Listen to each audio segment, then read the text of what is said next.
it's been a little while, but I wanted to talk about what I'm working on with the new book, Bach Shapes 2, tentatively titled.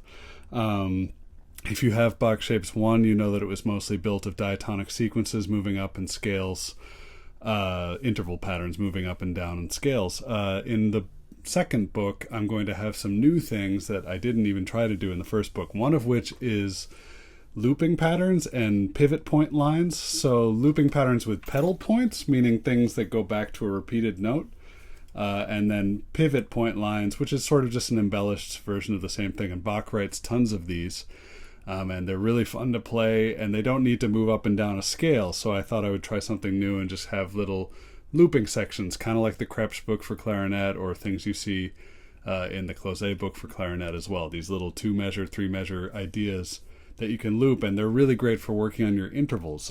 So I'm printing them out as I'm working on them so I can kind of reorder them.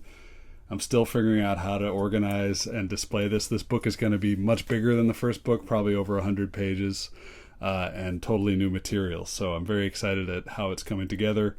With all this downtime at home, I've gotten a lot done. So here is, let's just pick, this is the second one on this page. So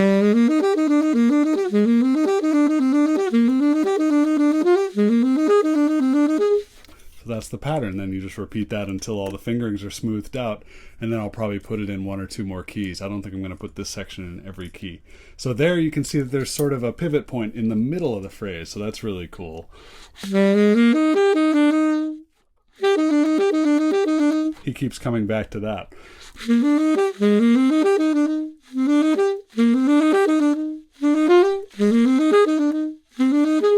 And you can break them up rhythmically like that and really play with these to make them interesting and make music out of them. That's what I've been doing. Here's the one right after that. And they're all in the key of C at the moment.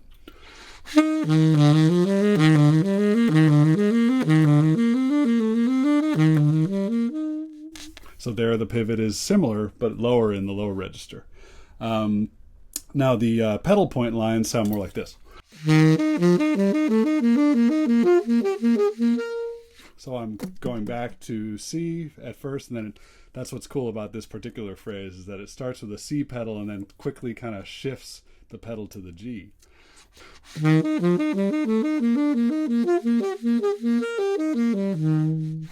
So as the interval keeps widening, I'm working to stay fairly still and not shift too much. And it's a great way to get in touch with the horns, certainly saxophone and definitely clarinet, where fingerings will become a big issue here too. So the first half is in major. I have about 3 pages of these so far, and they're really fun to play. Here, the rest are in minor, so here's some of the minor ones. Here's a pivot point going back to G sharp and A.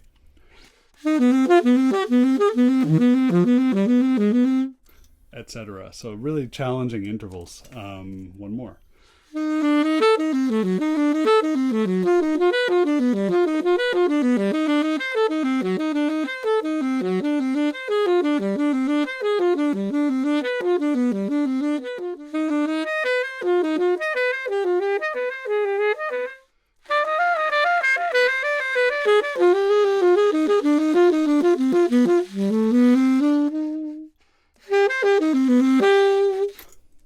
And a lot of these are probably recognizable to you. Some are from the flute sonatas.